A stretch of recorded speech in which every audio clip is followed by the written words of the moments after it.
I'd like to call to order this special City Council meeting for November 9th, 2020. Please join me in the Pledge of Allegiance. I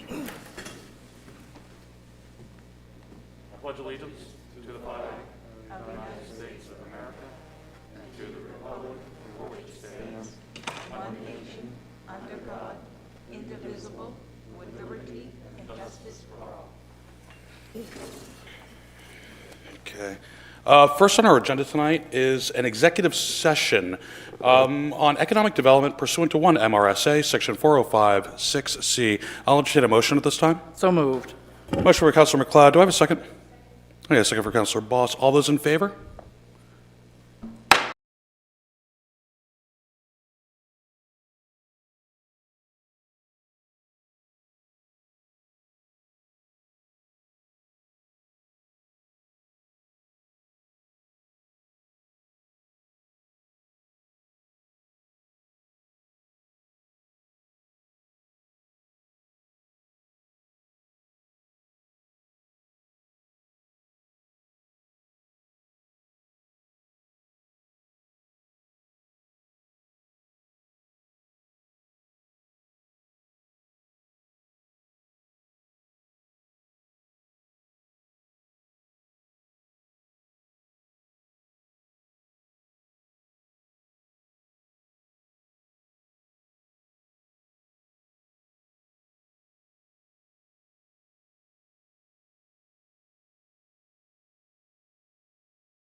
charter on those topics with the cities of Portland, Biddeford, Bangor, Lewiston, Augusta, and Scarborough. Before I continue, Brian, can you just bring Sue and Joe back into the meeting? Yes. Thanks. One thing that we talked about was in Article 2, compensation and composition of a board, of an elected board. You'll see here on the slide, Auburn currently has 7 counselors. Others have up to 9, and Augusta has 8. Lewiston and Scarborough also have 7. Talked about length of term. There's only 2 with a 2-year. That's Auburn and Lewiston. Our language actually mirrors each other on the process of how we change out a full council. You also see on the slide the compensation for the counselors, where Auburn's at 1,800. We did just got an update on Lewiston, and Lewiston's counselors are at $2,700. Sorry that we didn't have that prior to. And you see where Biddeford and Portland land as well as Bangor. And then election cycle, you'll see where some do a full council, and we also have a majority that do staggered 3-year terms. So we'll go ahead and move to the next slide. On the next slide, we have council elected positions. Again, this is for the president. I think there was a request to take a look at what other communities do as far as having a council president. Auburn, as you know, we have one, neither does Portland. Biddeford does have a president of council. And then Bangor does not, but the council elects a chair, and that chair actually serves as mayor. Lewiston does elect a president. Augusta does not, but the most senior at-large member will serve as mayor pro tem when needed. And then Scarborough, they do not have a president of council, but they have a vice chair in the absence of the mayor. Any questions on that? I'd ask Council Walker if you have a question, just raise your hand, Councilor, and I'll know to bring your volume up. School committee compensation. If you don't see the other communities on here, it's because it was not listed. We have some communities that state that'll be an order that will be passed at the end of their term for the upcoming term. Yeah, for school committee members and elected officials. So if it's not in there, we've got to do a little bit more digging to find it. Just because it's not available, it was an order that may have been passed, and sometimes they don't pass any order if they're not changing it. So Auburn currently sits at a 2-year term for its school committee with $650 a year. Portland sets the pay at 3 years, and again, we can dig into that a little further. Biddeford, it's $10 per meeting, not to exceed 500. Augusta's 2,400, and Scarborough's 1,500. Annual. Article 5, we talk about nominations and elections.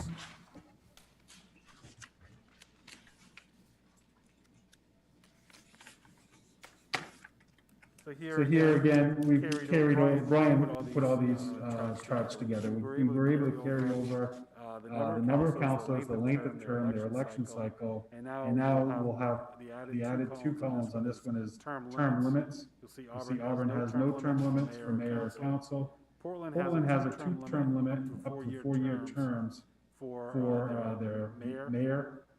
Biddeford does not have any terms. Bangor has 3 consecutive terms. Lewiston, the mayor is the only one that has a term limit, and that's 3 consecutive terms. So they would be 6 years, would be their max. Augusta, each mayor and council has 3 consecutive terms, and then Scarborough does not have any terms.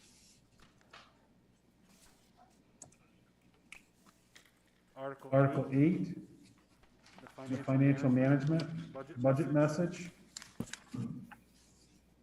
Our language does not require a school board message, separate from the city message. This was just to delineate between the two if they had one. And then council school board joint budget review. whether or not they have that. So as you can see, all the ones that have any reference to a budget message in that process is listed down, they all have that. But But not not everyone has has a school board message. Portland, Sanford, and Augusta are the only ones that do. The others just have no reference in their charter. Doesn't mean that they don't do it, it's just not referenced. That's a requirement in their charter. And then separate from city message, Portland does. And then Sanford and Augusta, it's all part of the same message from the city. Article Article 8, which is the fund balance.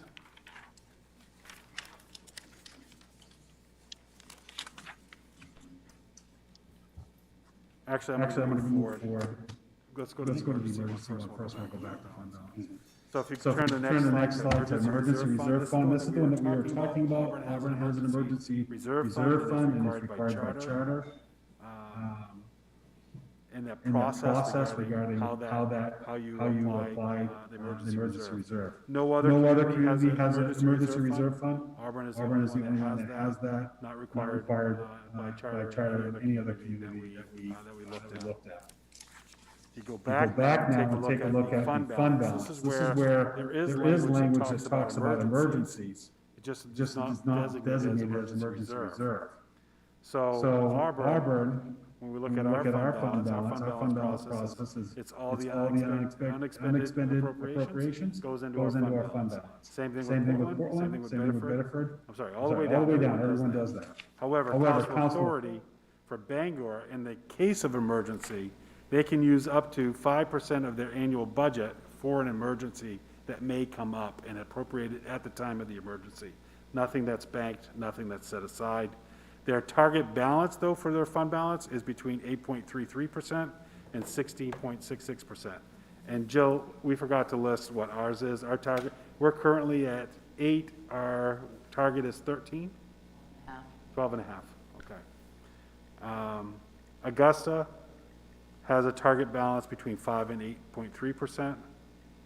And Sanford, they can, for them, the language regarding an emergency is that they can now borrow. As a board, they can go ahead and vote to borrow. I'm sorry to interrupt you. You were having a pretty significant echo with everybody at home right now. I'm getting some messages. I think you're getting some messages. I could start picking it up a little in the background. Yeah, this isn't on, so it shouldn't be the computer. I'll try this. So Sanford could borrow up to $250,000 if fund balance is insufficient to meet any demand that they might have. Questions? Councilor Carrier? I have a question because it's, and I didn't see it anywhere in the charter.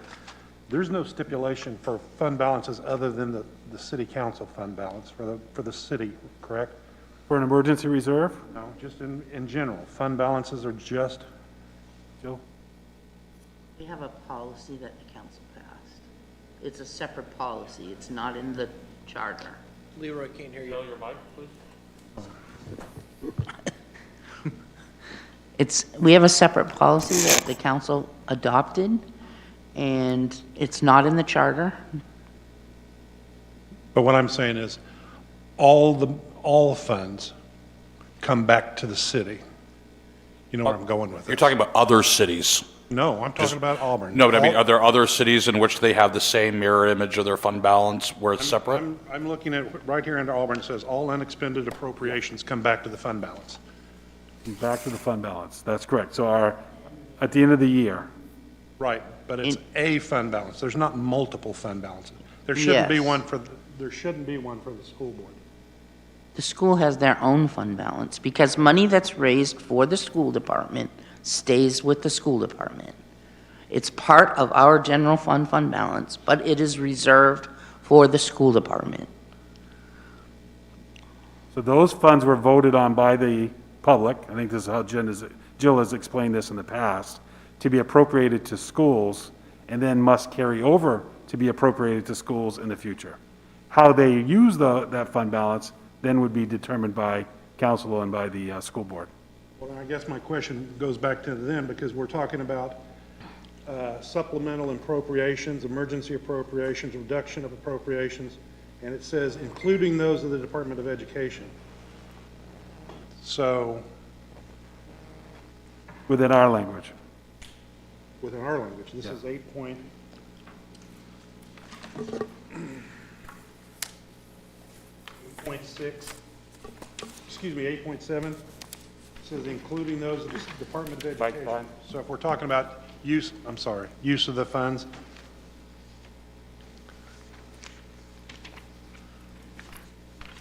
Yeah. Jill, correct me if I'm wrong.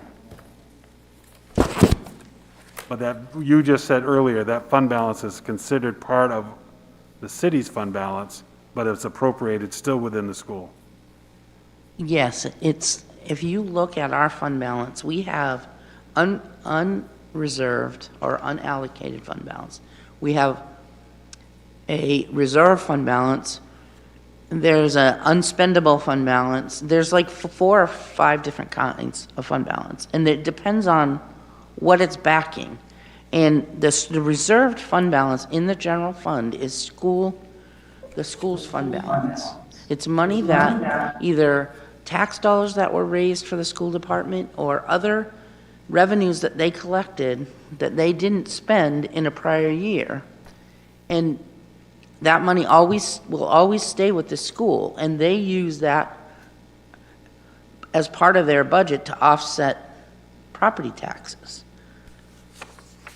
every year, because they're only allowed so much by law. I think if we could just backtrack a little without going into the merits of the process, Councilor Carey, we see what you're saying. I think the clarification language that we'd like to see compared to other municipalities is as follows. First of all, how do other municipalities handle appropriated funds, unused funds? Does it go into a separate set-aside or account at that respective municipality, earmarked directly for education needs by state charter? Correct me if I'm off on this. And then how is that money appropriated outside of that education-specific fund balance? In other words, can the superintendent just use it as discretionary, or does the appropriation out of have to go and be approved as an appropriation by the council and or school board? Correct? And trying to summarizing what you're saying? Okay, I just want to make sure you get the intent out there, right? And then I think lastly, and again, this is for the council, when we calculate per our policy letter and any future policy letters, are we calculating our fund balance as a combination of both municipal funds and educational funds within a overarching fund balance to get a combined number, all knowing that the money appropriated for education within that account must be spent on education? Am I paraphrasing that correctly? Councilor Carrier, you're the one that brought this up. For the most part, I guess my concern is the fact that every year we appropriate a budget for the school, and that money is just sitting off to the side, and if we're going to do that, then that money should be included in the appropriation for the year. Mm-hmm. So if they ask for 43 million, well, you already have $1 million, so 42 million would be what you're actually looking at from the city. So I think what we could do is, one, we can do research regarding our language to see if we're following it correctly. So we could do that, which is separate from if there's language that we want to look here to amend, then we can do that during this process. But we can do the research on the other piece. What I'd like to propose is, again, following, just so we all understand what we're doing, is if we have a topic that we think is worthy of, if you would, an individual level of staff research and production of documents, which they did here tonight, which thank you very much on this process, then we make a motion, second, and then we vote on it. If it's research to clarify an already approved amendment or motion, which at this point is looking at the fund balance, I don't believe that needs a second or a motion or a second. That's just clarification in an already brought forth term. Council in agreement with that concept? Okay, so I think if they're in agreement with that concept, if we could just do a little bit more research, We could. please, on just the school portion and that combined fund balance, like the parent-child relationship, if you would. Okay, very good. So that's our follow-up. You also have a handout, I believe. Okay. So if you want to take a look at the exact language from those charters that we reviewed that is referencing this section, you'll have it right there and available for you. Councilor Walker, did you have any questions? What we covered? Happy. Okay. So, if no one has any questions from there, as the mayor said, at some point, you'll be making motions to say, this is what I want to see as an amendment. That doesn't have to be tonight, but it can be. But what we can do now is we can move on where we left off, which is Article 8, point 14. Yeah, I think that would be beneficial. Let's just complete through the document once over, then we can always come back on some of the follow-up if needed. And I think a lot of us are going to need some time just to review some of the language from other municipalities as well. It's still open in the future for the next meeting, but for right now, let's just finish through the doc and we'll go from there. Can I ask a quick clarifying question about the term limits and the staggered terms and stuff like that? Does that include, when it says full council, would that be a full school committee as well for all of those? Most of the communities? language, it was consistent Okay. with school and council. Awesome, thank you. Yep. I should say most. I think all of it was consistent, so, each community. All right, seeing nothing else, we'll move to 8.14. 8.14. Better than that submarine sound you had before. Continue. All right, temporary loans. This is where the city may borrow up to a loan that shall not at any time exceed 80% of the revenue from taxes received during the preceding fiscal year. Section 8, I'm sorry? Section, Article 8.14, temporary loans, page 20 of the charter. Okay, very good, thank you, sorry.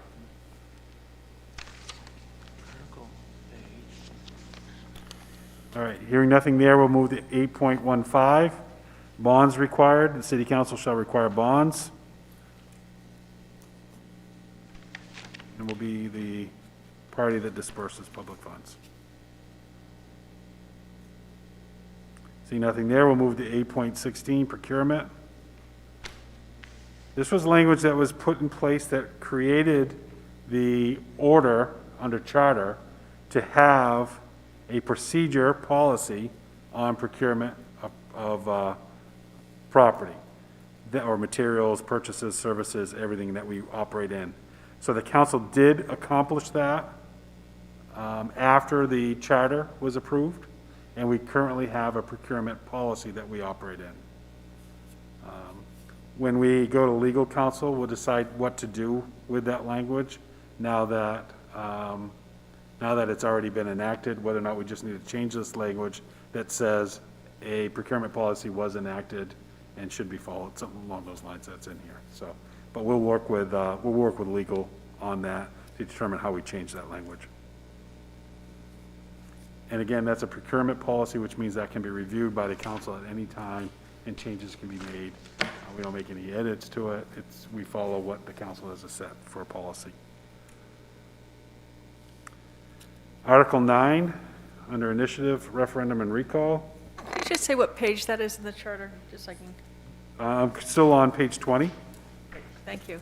I'm at the very end of page 20, under general authority and the initiative. This is as it pertains to registered voters who have the power to propose ordinance, orders, resolves, and how they can go about doing that.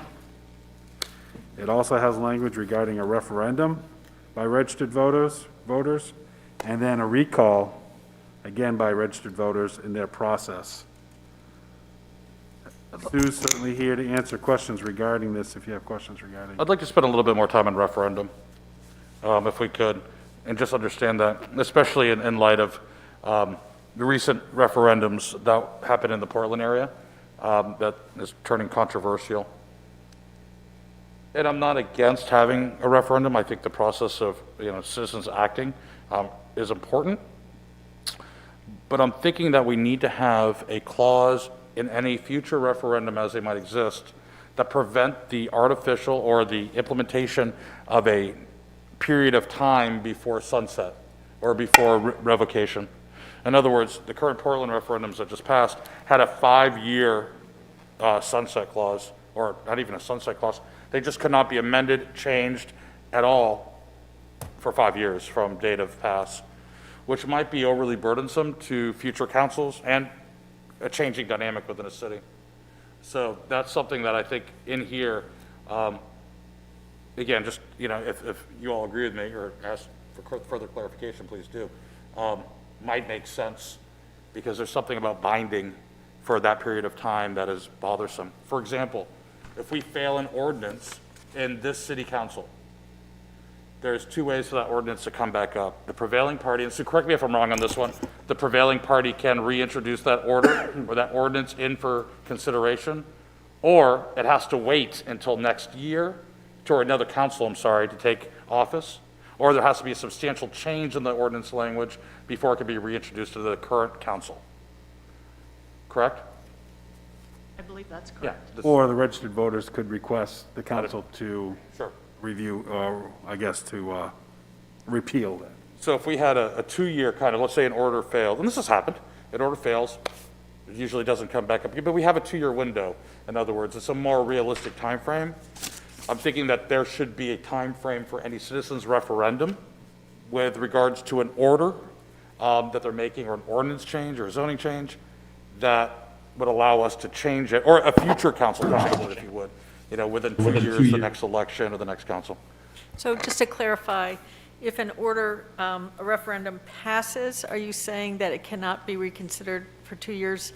In addition, if it fails, it cannot be reconsidered for 2 years? Are you saying for both ways? Yeah, it was just an idea. Again, the concept here is what I'm trying to get across is, I think 5 years is pretty burdensome, like what they did in the Portland referendum.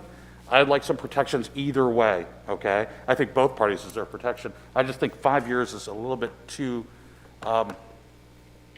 it's too long, per se. So It if we- really ties people's hands, if you would. If we think about council, the life cycle of a council, you could say 3 or 4 years, which means people on council would be able to consider it twice. Right, if they just are on one council for 1 2-year period, they get to consider it. If it was 3 years, they could be on the council still. Yeah, but I think that's okay. I think it's because there is turnover within that period of time. And there's a couple ways. First of all, the people, and let's say in Portland, do not like, or any other city, do not like the outcome of the referendum when it's put into practice, right? And then, if it's put into practice, they don't like it, They have to wait 5 years. they gotta wait 5 years. But if there's a 2-year moratorium, only 2, no greater than, they could actually ask for it to be repealed in 2 years. So I think just 5 years, 5 years is just too long of a time to wait. That's the point I was trying to make in a roundabout way. I think I went off a little bit longer than I thought. I just am concerned about good intent and the law of unintended consequences. And I think that we all need to be very clear that we protect the people who are putting a referendum in and making sure that the council, because they don't like that referendum, can't kill it right away, somehow. But we also need to make sure their hands are not tied for too long of a period of time, that it affects subsequent councils and the reality post-implementation that, again, law of unintended consequences could turn problematic for the city. So if I understand this correctly, you're recommending that language would be put in place for the council not to reconsider for 2 years? That I would put in language specifically in this, in B, in the referendum process, that would prevent both sides, prevent language being input into the referendum that would make it binding longer than 2 years.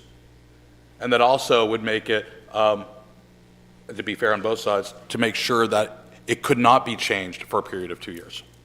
So for the existing language that we have now, as the section that we're in is really reference to voters, you're saying that the existing language of 6 months would change to 2 years?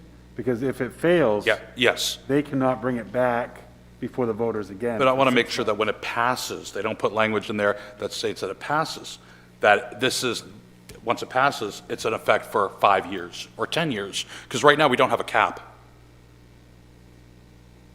You could put language in your referendum question that says this referendum will stay in effect for X date, pick a date.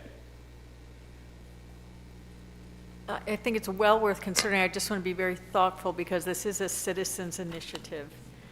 But And the I don't wanna- citizens' initiative without recourse for the citizenry to change it upon implementation would be counterproductive. It would be denying a certain rights and privileges, if you would, to one group of citizens without recourse in the future, in the near future, for the same citizens or others. Have you seen other cities? I can understand how a 5-year window is a long time for people to have to put up with a referendum if it's not working, because you don't know the unintended consequences. I don't know. I only know our most current situation that happened in Portland and watching that from afar. I don't know any city that might have this language in their charter governing the length of time a referendum, can be put mandatories, and I'm talking about putting mandatory minimums within a referendum language. Okay, that's really the thing.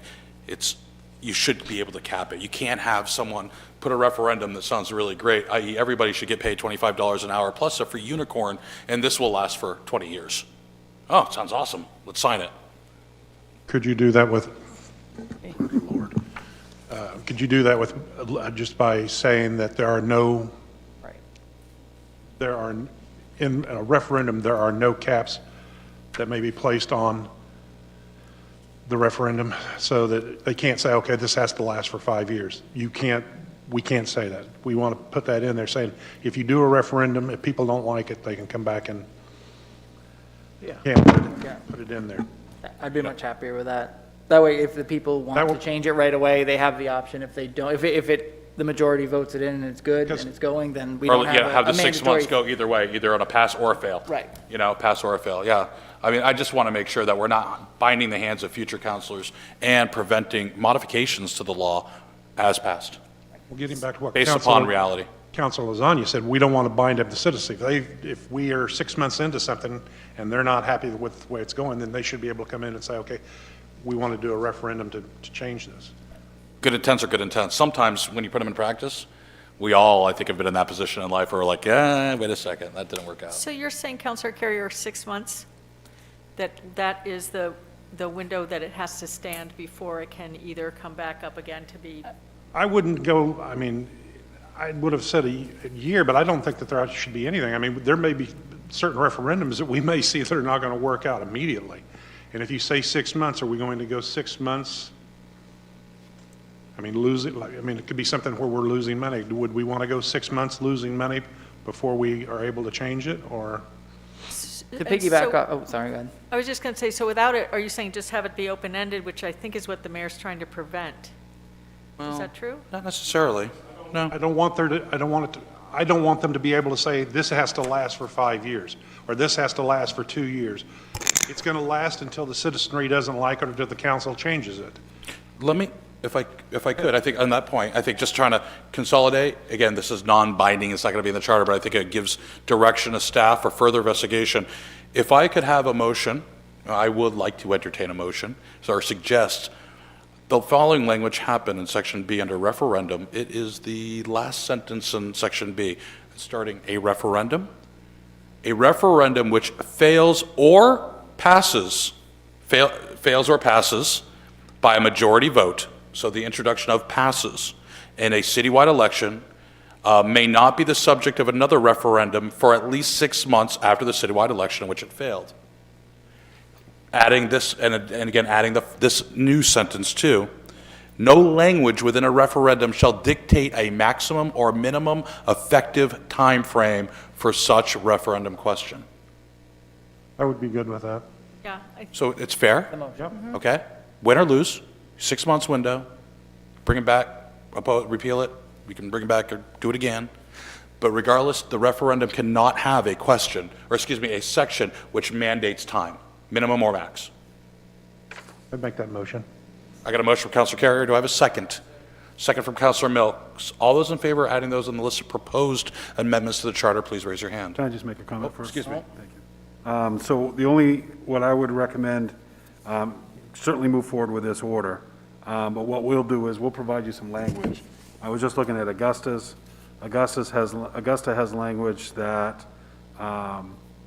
if a referendum or initiative fails at an election by the voters rather, you cannot bring that same item back up, that same question, for 1 year from the date of the election of when that was brought forward.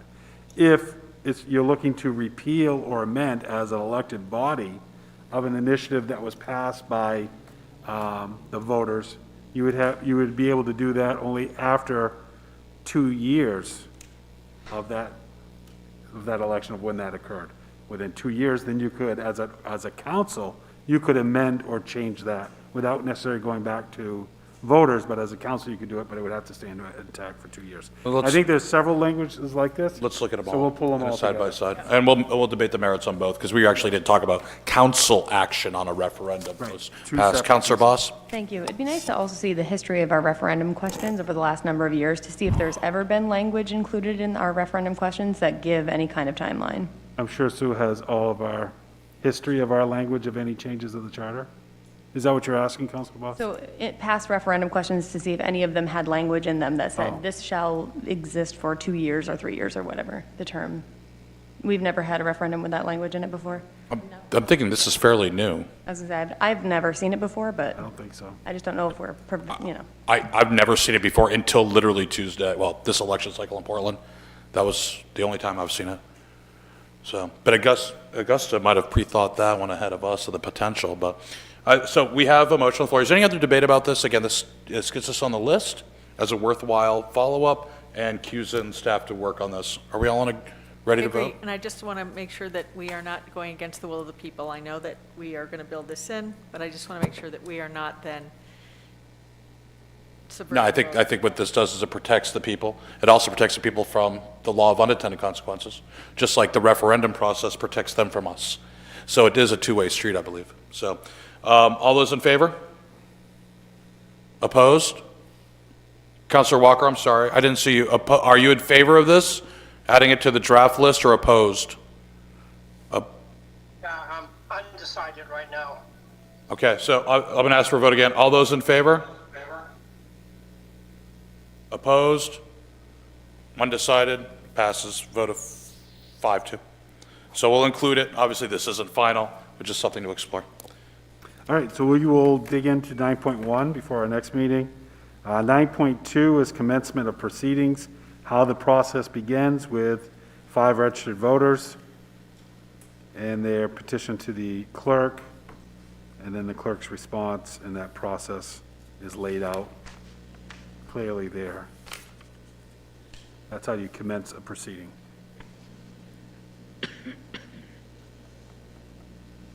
Nothing there. We'll move to 9.3, petitions.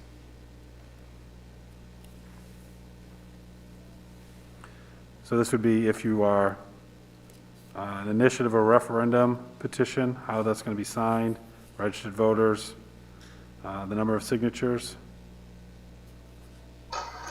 B is, yep, I'm sorry. Oh, I'm sorry. No, I'm fine, I'm on bullet A. I was just going to say, about how many people is that? 10% of the electorate or 15%? Right now, we've got approximately 16,500 registered voters. Thank you. Yep. All right. Form and content of all the papers, how they'll be submitted. Affidavit of circulator. Is there any stipulation about the person that's circulating the petition having to be a registered voter in the city? I believe anyone signing the petition has to be a registered voter of the But city. I mean, the person that's circulating it. I believe they do. But It says a resident, but it doesn't reference their voting. Yeah, it just says resident of Auburn.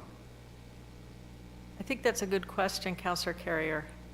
Do we want to be more specific that they're a registered voter? Well, I just don't want to, hold on, see, I just don't want to see people coming in here and from, someplace else, Bangor or Boston or someplace, and they're going to circulate a petition for something that's happening here. If it's going to be something that's happening here, it should be an Auburn resident, a registered voter in the city, and that should be the person that's circulating it. I may be short-sighted in that, but that's just my feelings on it. Counselor? I agree that if a petition is started in Auburn, it should be an Auburn resident, not out-of-towners coming in trying to change things, like Portland coming down here or Augusta to try to dictate things. One thing that I was upset about was when the Joint Charter Committee got together to do the initiative to join the 2 cities. The way state law is, anybody could come in from anywhere to start it. In fact, they did. A Lewiston person came in here and started the ball rolling for Auburn for them to start collecting signatures. when by rights it should have been an Auburn resident. Counselor Gary, do you think they should be a registered voter as well as a resident of Auburn? Yes? I just mentioned that, I think a legal resident of the city, which is stated in here, is pretty good. I always wonder about registered voters and people's ability to participate in the process, i.e. high school kids.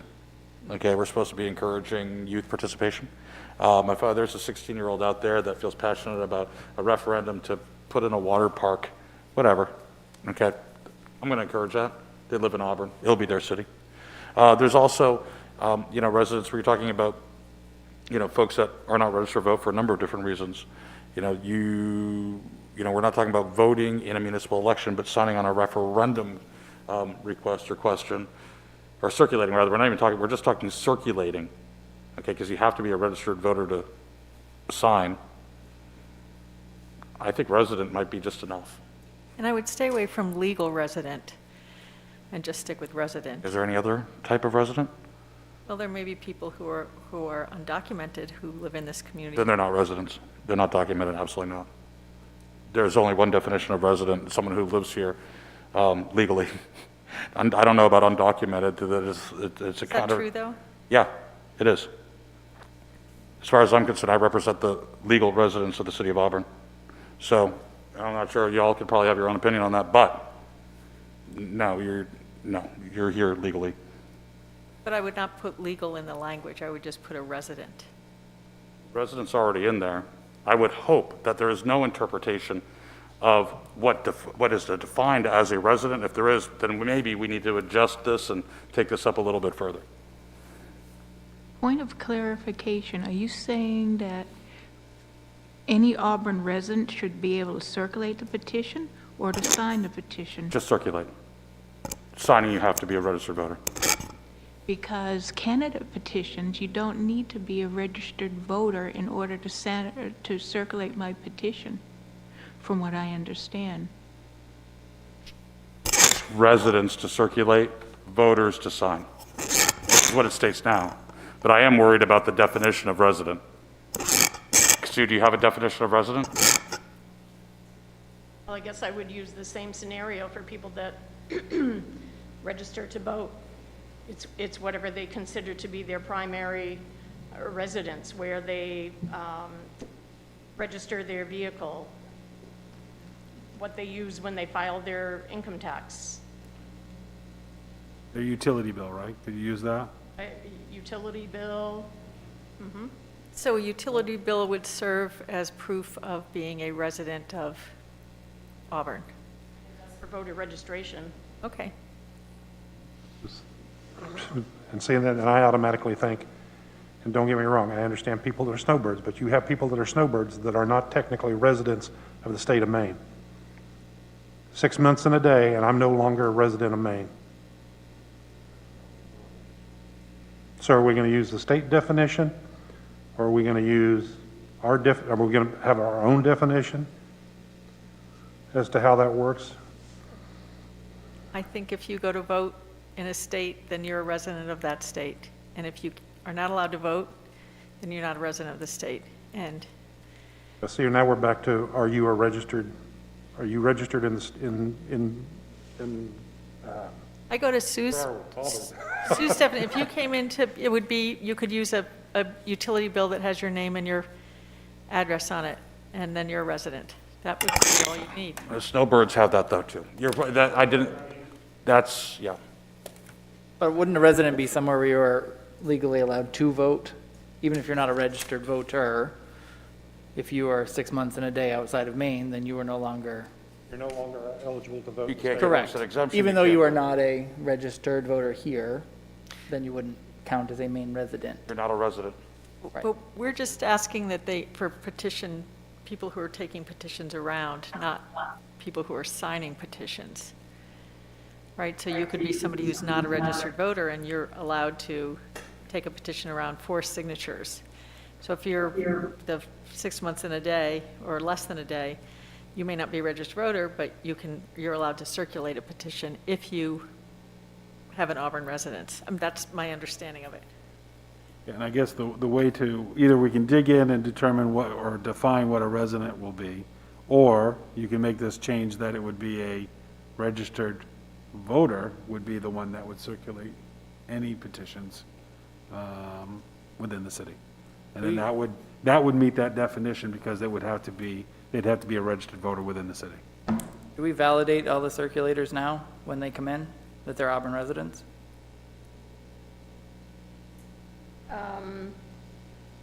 I've never been through this process, but as far as other petitions, there can be people that are residents of other states that circulate petitions. Right, and Gotcha. would we want to prevent that? For state initiatives Right. that turn into the city of Auburn. Yeah, I just mean local. I've never been through this process. I've started the process before for people that, may want to initiate a recall, but they've never followed through with it, so I've never experienced this entire process, so. Wait, is this section only applicable towards recalls? Or is this for referendums, i.e. circulators, Referendum and recall. Initiatives, referendums. but not for candidates? Recalls, petitions, so this does include recall because it's another requirement on the percentage of signatures you must receive. So it would be recalls as well. No, I'm talking about for actual candidate nomination papers. They're the same forms. Candidate for municipal candidates? Yes, I'm sorry, yes. My experience, it's typically the Typically the candidate, that's- but typically, so in other words, are the circulators of those nomination certificates, or papers, excuse me, is there anything in the charter right now that mandates a circulator has to be a resident of Auburn, similar to the one for recalls and referendums and initiatives? So just in other words, just trying to find some consistency across this process, primarily for staff, and It was in an earlier article. I can't remember exactly where this is early, it's up top.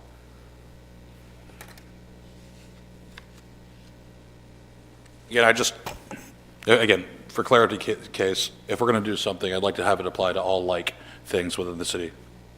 So if we get people from, Fort Kent circulating, my petition to become mayor, get on the ballot to become mayor, then, and you can't if you're doing a recall or a referendum, well, that just is, in my opinion, has to be one or the other. So. But I think simply a resident, and you mentioned, Mr. Mayor, the idea of young people getting involved in this work, and they may not be registered to vote, but they are residents of Auburn, and could be involved in the process. I just want to make sure we have a clear residential definition. Sue, I don't see in Article 5 where it Which references don't count. anything about how a candidate will acquire their signatures, population's up. other than the fact that they will have a certain amount of signatures, correct? Right, exactly. So, All right, so we will look into language regarding resident, or are we looking to have that change to bullet A would state that it's a registered voter? I'm going to ask the council right now and put this out. I mean, obviously, Councilor Carey brought up, just to recap, he brought up the point of making sure that residents are gathering petitions or the circulator. It is in here. You have to be a resident of the city, so that already exists within the charter. But during this conversation, we discovered that it does not exist when circulating petitions for municipal elections and for candidates to be on the ballot. Is there a motion on the floor for staff to research the addition of the residency language on circulation of petitions to get on the ballot in conformity with this section, with Section C? So moved. Councilor Carrier? Second. Councilor Boss, I'll open this up. Is there any clarification or discussion that needs to happen on this? Councilor Lasagna seconded. Okay, yeah. Councilor Zani seconded, excuse me. My mind's already 3 sentences ahead. Who's going to enforce? Who's going to do the enforcement? Sue. That was not it, not it. It all goes to But if someone's out petitioning, Sue's not going to be following. On the correct? bottom of your petition, you have to certify, you have to sign it, print your name, address, you certify the circulator of that petition. That would need to be checked against residency for residency requirements. Sue would do that. And Sue's right. On mostly when we're all just using us as examples, we're just getting our own signatures. Okay, that's, us or a spouse or whatever, a friend helping. So, this just gets conformity, I believe, across the platform, or across the charter. So we have a primary thing. Is there any other question or clarification that's needed? Again, it's non-binding. We're just looking at it to see if it makes sense. Go forward. Okay, all those in favor? 1, 2, 3, 4, 5. Opposed? Okay, vote of 6 when it passes. Okay. All right, moving on, we have the time for filing, which is bullet D. 30 days after the adoption of an ordinance, order resolve. And then the petitions, once gathered from the clerk, will then have 90 days to file it. 9.4 is the procedure after the filing. It's really Sue's tasks here, what she needs to do with this, how to complete the certificate.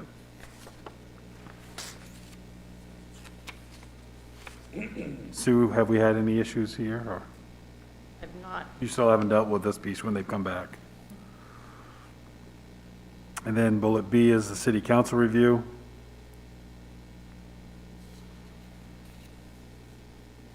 If the petition is insufficient.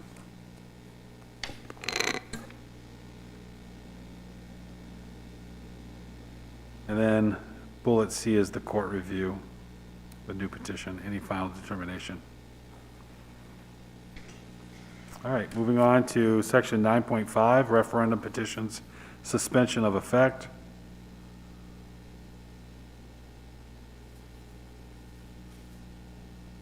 When reconsidered shall be suspended from taking effect. Just a little clarification, Sue. When a referendum petition is filed with the city clerk, that means all the signatures are turned in, and you're waiting for, and you're in the validation process. That's not upon the request of those petitions, correct, from your office? Can you repeat that? I didn't quite So hear what you said. when do these, section 9.5, A, B, and C happens, right? Or let's say the council has an order that we're going to entertain. Council has an order we're going to entertain, and then what we do is, before we vote, there's a group of citizens that go and request petitions to start the referendum process. Do we have to halt action upon their pulling of the petitions, or only once those petitions have been turned back in with the amount of signatures needed?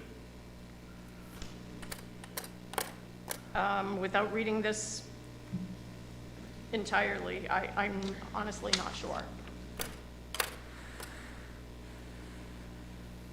Council, Suspension of effect. Council, does that make sense what I just said? When does the stop process and our actions happen upon submission, or excuse me, asking and requesting those petitions, or between submitting all the signatures validated back to the clerk?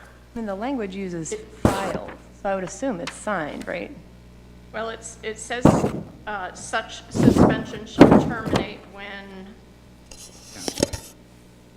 a referendum petition is filed with the city clerk. The ordinance order resolves sought to be reconsidered shall be suspended. Yeah, when it's filed, and then it's terminated when the final determination of insufficiency of the petition.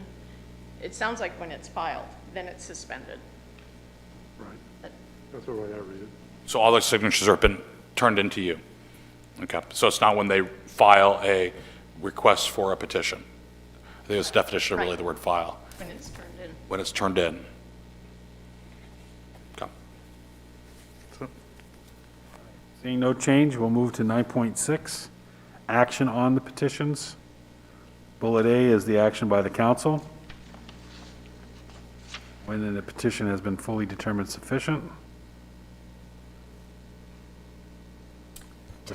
When we talk about promptly, what does that mean exactly? Does it mean within a month? I know we're not giving it a definite date, but promptly, what has been the practice in the past? Well, again, I've never been through this process. Okay. But to me, it's, we would want to, keep things moving as quickly as possible. However, if we're in the middle of an election like we just had, it might take a little bit longer. So I would say just as expeditiously Yeah. as Well, you have, we can. you No, have that- 60 days. 60 days, 60 days. right. Or you fail to repeal, let me pull up Council Hello? Walker. Council Walker, go ahead. Can you hear me now? Yeah, go ahead. Sue answers, she's got to use the mic because I never can hear if it's her or Lasagna that's speaking. Okay, They're too low. okay, thanks. Brian, do you have something on that? Okay. So again, if the city fails to adopt the proposed initiative, ordinance, order, or resolve without any changes from what the petition would list it as within 60 days, or you fail to repeal the referred ordinance, order, or resolve, if it was one that was already in effect, you fail to repeal it, within 30 days after the date of the petition was finally determined sufficient, it shall then submit the proposed or referred matter to the voters of the city. So then it would go back.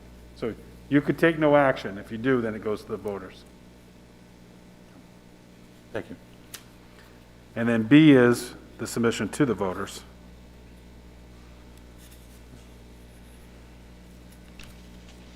That process, when that would be posted, what election would be used. And that if nothing is, if there's no election within that 6-month window, you would then need to call a special election.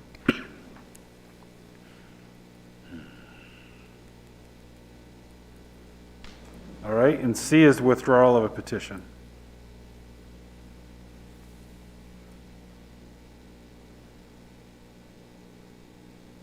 So they have 15 days preceding the day scheduled for a vote of the city by filing it with the city clerk, request to withdraw, signed by at least 4 members of the petitioners committee. And the petitioners committee, is this a formal, I think it's the 5 original members, correct? so it just has to be those declared 4 members? out of the 5. Okay. And then 9.7 is the result of election. And the initiative, starting first in bullet A.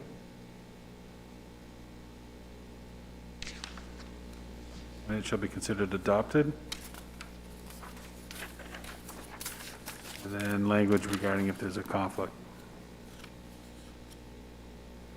B is the referendum.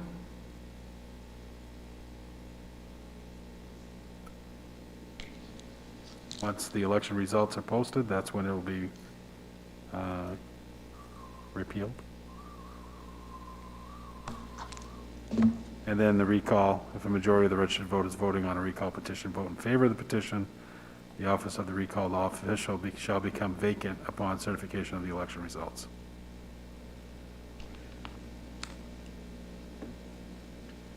All right, I think we've accomplished Article 9 with a couple areas that we need to do some follow-up on. We'll have that at our next meeting. Our last article is Article 10. This is transition and severability. This is officers and employees. It has no bearing whatsoever now at this point, other than it would continue to take effect post-adoption of this charter by the residents.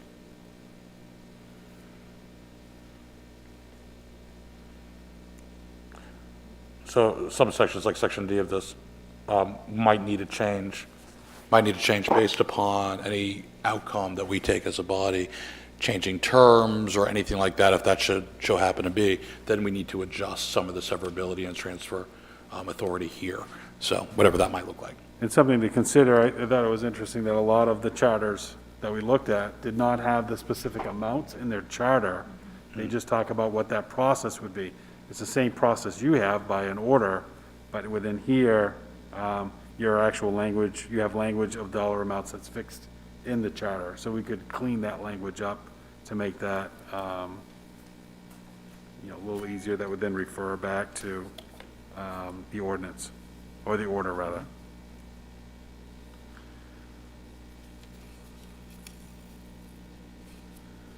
And then bullet D was when this changed from staggered terms to a full body election was in 2006. That's what changed the staggered terms and then initiated that process. Hearing nothing else, 10.2, pending matters. 10.3, severability. Something in this charter is invalid.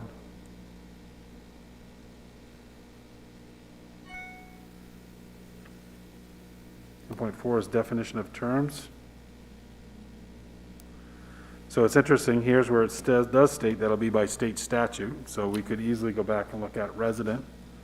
What is the definition of resident by state statute?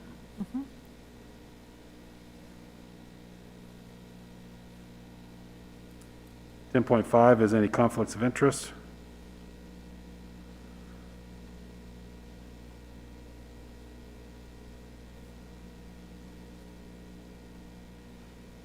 Regarding your ethics, conflicts of interest, ethics ordinance. And then 10.6, where our charter came from. Is there an updated edition that we should be referring to? Check. Yeah, we can look into that. While we check, unless there's anything further right now, I'm going to call just a slight recess, 5 minutes. Think about it, stretch, we'll come back, okay? Stand in recess, 5 minutes.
I don't really want to talk about it. I now declare us out of recess. Mr. Manager? So we've concluded the articles that we're going to review. What's coming back on November 30th at our next charter meeting with the school superintendent and the school chair is to review Article 4, which is school committee. We have some homework that we need to do with the items that you've referenced for tonight. We'll do that. We'll do some comparisons. Is there anything else you would like us to review that we haven't talked about so far? And if I could, this can also continue along with the charter as well as the corresponding ordinances, because that's part of the review process as well. So corresponding ordinances that refer out to chartered sections are fair game to bring up right now. I would like to see, if possible, just how the staggered term would look for a 7-person council, like how Scarborough's elections, how they break it up and how they have equity in breaking those down into sections, just to see what it looks like. Yeah, we can do that. A lot of the charters that initiated that had their language in their charter of how that process would be. They moved from, most of them were all actually from a 2-year to a 3-year, and what that process would look like. So we can provide you language for that. And it might be nice to see a kind of a diagram of that, how it would move along. Sure. So staggered, this would be still in the vein of our current motion that we made last meeting about exploration of staggered terms, correct? That's great. Okay. Yep. So there's nothing additional needed Yeah, from us just a on that. little more clarification on that. We can do that. I'd like to also, is there anything else? I'd like to propose one additional addition to this, and I'm not sure, exactly sure where in the charter would be, but I want to open this up to anybody else before I start. No, okay. Looking at other charters, and again, I'm going to focus in on the mayor's responsibilities. It was a State of the City address. It's common in a lot of the country. Portland has one. There's been some propositions in the Joint Charter Review of having a State of the City address. That was in the Joint Charter proposal. I actually gave one last January because Auburn historically has done it. Looking at the terms, I did it in the off-election year because the inaugural address happens right around January. It's kind of your State of the City address, if you would, so I don't think there's a need to duplicate those efforts. But I'd like to see and find out what you feel about having the mayor do a State of the City address off years. So every other year. In other words, it would correspond with a non-election year. So I'm already planning, and I talked to the city manager about doing one in January. I think they're decent from my perspective. I like them because it lays out policy recaps, what we accomplished, where we're going, kind of sets the stage for the city manager's budget review and budget message of the school superintendent's budget message and so forth. So that's my thought. Want to know what the council thought.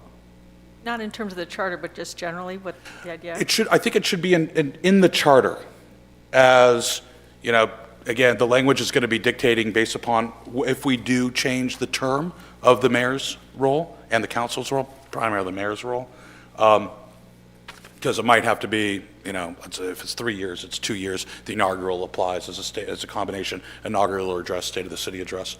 So, but that just the concept, because I want to do it because I think it's important, but I also think it's important enough for subsequent mayors to do it as well. So we would put it under section 3.3, powers and duties of the mayor. There'd be a separate paragraph on that as an additional duty of the mayor would be, and we could state in there before sometime in the month of January, the mayor would provide to the community and the elected body a State of the City address.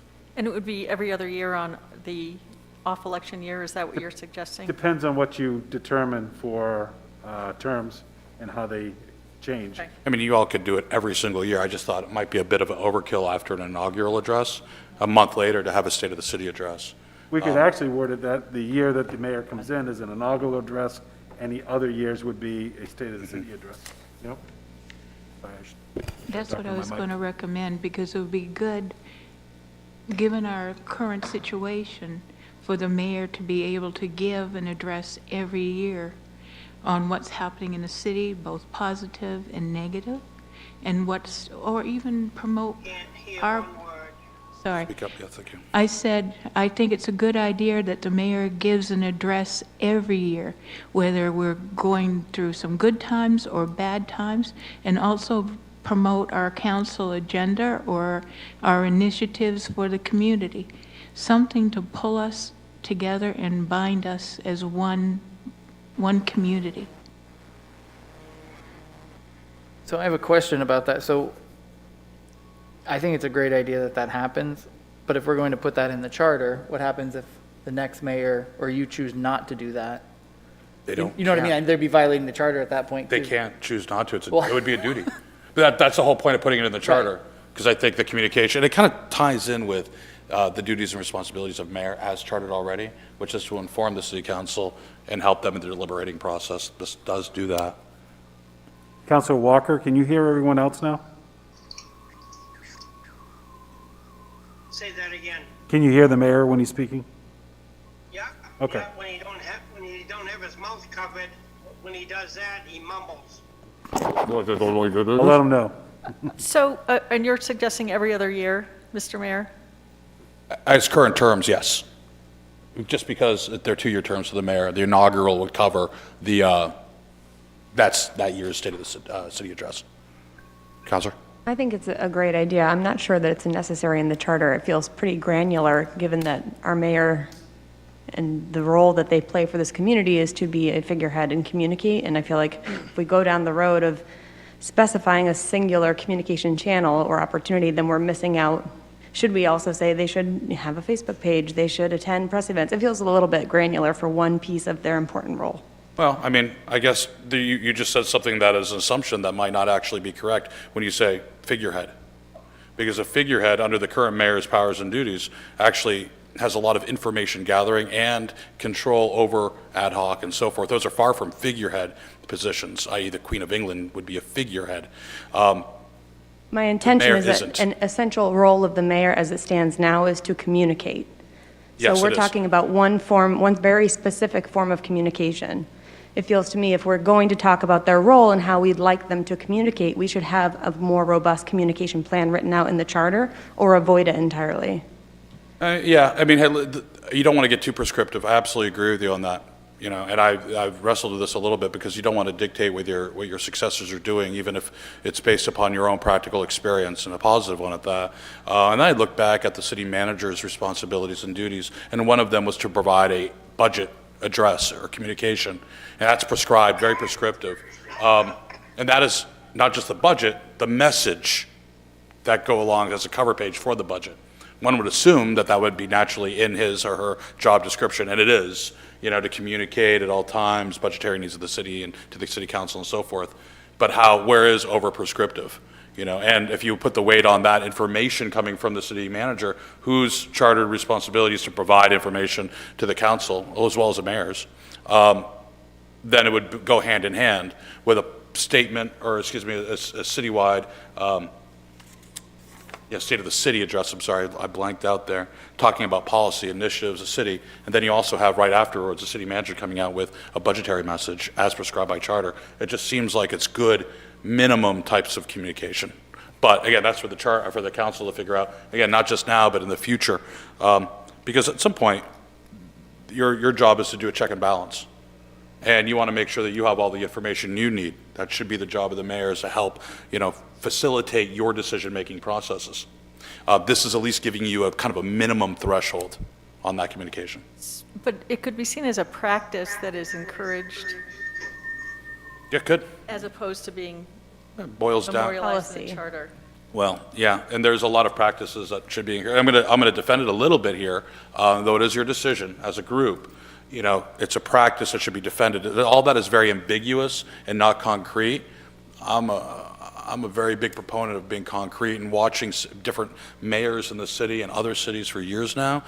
You've seen a full, you know, mix. I mean, the full spectrum of mayors who came in here and did absolutely no. They came in 15 minutes before a meeting, ran the meeting, and they were out before, you know, the mics were off. And you've seen mayors that have spent 40 hours a week in City Hall. You've seen mayors that have done something in the middle. So there's a lot, and you've seen, again, the whole spectrum. So you kind of want a little bit of consistency. I think it's fair for subsequent city councils more so than the mayor. I mean, the mayor will be qualified based upon the fact that he was elected by a majority or plurality of the votes. So, Could it be that there is a manager mayor presentation? The city manager and the mayor? I know the manager does it could be both, but, yeah, and that's not, I mean, that's an option too, a combined message delivered by both or one. But I also am a firm believer in the separation between policy and management. I really, I appreciate, every day that goes by that I'm mayor, I appreciate the separation of policy and management more. So, and they are distinctly different. And so it's just something, I mean, if you all want to include it in part of the research, if not, we can bring it back later. It's up to you. I bring it up because I think it's a good practice. As long as I'm mayor, I'll continue to do so. Nothing is telling me I can't or I shouldn't. So, but I do think that that's some thought needs to be given on subsequent mayors, because I promise you this, I will not be mayor forever. So, you know, and I want to make sure this office, and those are always one of my goals, make sure this office is better after I left than when I took it over. And I hope the next mayor does the same thing. So, any action by the council on this? Does anybody want to make a motion, or do you want to just let it percolate? No? Let it percolate. Fine. That's fine. Yeah. Is there anything else that the council has at this point in time? Any recommended on the charter? None being? Yeah. I would Mayor? just add that there will be a legal, our attorney, Michael Malloy, will also be at the November 30th meeting. I just failed to mention that. So items that you have that we've been identifying will be provided to him ahead of time, so he'll be able to review our charter, be able to answer any legal questions for you, but also allow you to be able to determine whether or not the, any changes that you're making will fall under a substantial change or not. So he'll be here to weigh in on that meeting as well. That's it, Mayor. Yeah, very good. If there's nothing further, I will ask for a Mr. motion. Mayor?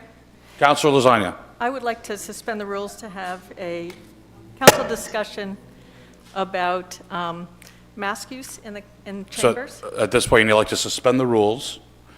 That will have to be voted on, and then a motion will be made on any topic that you would like to speak on.